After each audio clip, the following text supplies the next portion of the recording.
കൊട്ടാരക്കരയിലാണ്. മണികണ്ഠേശ്വരം ശ്രീ മഹാഗണപതി ക്ഷേത്രത്തിലാണ് ഇപ്പോൾ.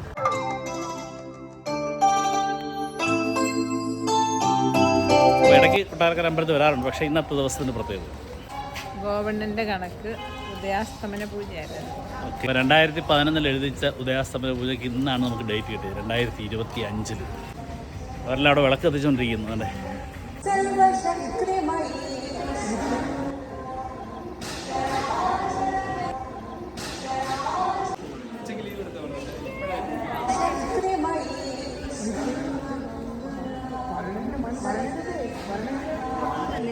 ഇല്ല, മോള് വന്നില്ല, നമുക്ക് വരാൻ പറ്റത്തില്ല. കൊട്ടാരക്കര ശ്രീ മഹാഗണപതി ക്ഷേത്രം വളരെ പ്രസിദ്ധമായ ക്ഷേത്രമാണ്. അതുപോലെ തന്നെ അതിപ്രസിദ്ധമാണ് അവിടുത്തെ ഉണ്ണിയപ്പം. അതുപോലെ തന്നെ അതിവിശിഷ്ടമാണ് ഇവിടുത്തെ ഉദയാസ്തമന പൂജ. നമുക്കൊരു ഡേറ്റ് കിട്ടാൻ വളരെ പാടാണ്. 2011 ബുക്ക് ചെയ്തതാണ് ഇപ്പോൾ 2025 നമുക്ക് നടക്കുന്നത്. ഒരു മാസത്തിൽ 3-4 പൂജയായിരിക്കും ഉണ്ടാകുക. അന്നേ ദിവസം നമുക്ക് ഉണ്ണിയപ്പം വില കൊടുത്ത് വാങ്ങിക്കാൻ കഴിയില്ല.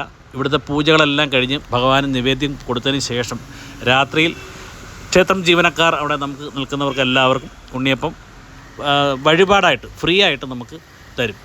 അപ്പോൾ ഇത് ഒരുപാട് പൂജകളുള്ള ഒരു ചടങ്ങാണ്. വെളുപ്പിനെ 4 മണിക്ക് ആരംഭിക്കുന്ന ചടങ്ങുകളെല്ലാം അവസാനിച്ചത് രാത്രി ദീപാരാധനയും നേദ്യവും കഴിഞ്ഞതിന് ശേഷമാണ്. അപ്പോൾ ഇന്ന് ദീപാരാധനയെല്ലാം കണ്ടു തൊഴാനുള്ള ഭാഗ്യമുണ്ടായി. ആദ്യം മഹാദേവനും പിന്നീട് ശ്രീപാർവതിക്കും മഹാഗണപതിക്കും ശ്രീ ധർമ്മശാസ്താവിനും ശ്രീ മുരുകനും ദീപാരാധന കണ്ടു തൊഴുതു. ഇന്ന് ഏകദേശം 10-70ഓളം പേര് അലയൻ ക്ഷണിച്ചത് പ്രകാരം ബന്ധുക്കളും സുഹൃത്തുക്കളും ഒക്കെ ആയിട്ട് എത്തിച്ചേർന്നിട്ടുണ്ടായിരുന്നു. എല്ലാം കൊണ്ടും മനോഹരമായൊരു ദിവസമായിരുന്നു.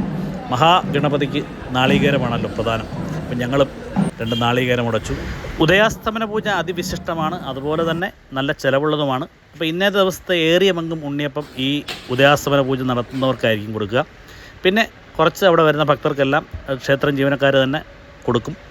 അപ്പോൾ ഈ ഇരിക്കുന്നവരെല്ലാം അളിയൻ ക്ഷണിച്ചിട്ടുള്ള ബന്ധുക്കളും സുഹൃത്തുക്കളും ഏറ്റവും അളിയൻ്റെ ഏറ്റവും അടുത്ത സുഹൃത്തുക്കളും ഒക്കെയാണ്. അപ്പോൾ എല്ലാം കൊണ്ടും നല്ല ഒരു ചടങ്ങായിരുന്നു. അപ്പോൾ ഇനി ശിവേലി കഴിഞ്ഞിട്ടാണ് നമുക്കുള്ള പ്രസാദം കിട്ടുന്നത്. അപ്പോൾ ശിവേലിയാണ് ഇപ്പോൾ നടക്കുന്നത്. അപ്പോൾ നമുക്ക് അളിയനോട് ചോദിക്കാം എങ്ങനെ ഉണ്ടായിരുന്നു അനുഭവം. 10/5/2011 നമ്മൾ ബുക്ക് ചെയ്തതാണ്. അപ്പം മഹാഗണപതിയുടെ കടാക്ഷത്തിൽ എന്തായാലും ഇന്ന് നമുക്ക് കിട്ടി. പക്ഷേ ഒരു അനുഭവം ഇത് കേട്ടത്. ഉദയാസ്തമന പൂജ എന്ന് വെച്ച് കഴിഞ്ഞാൽ അതൊരു വലിയൊരു ഭാഗ്യമാണ്. നമുക്ക് വളരെ ഭംഗിയായിട്ട് അത് ചെയ്യാൻ പറ്റി. നല്ല വന്ന് നമ്മൾ അരിയൊക്കെ അളന്ന് കൊടുത്തു. ഒരു 2 മണിക്കൂറത്തെ പരിപാടി. ഇന്ന് നമ്മൾ വെളുപ്പിനെ 3:45 ഇവിടെ എത്തി. അപ്പോൾ ഈ സമയം വരെ ശീവേലി കഴിയുമ്പോൾ ഇത് പരിപാടി കഴിയും. പക്ഷേ നല്ലൊരു അനുഭവമാണ്, നല്ല ഒരു ചടങ്ങാണ്.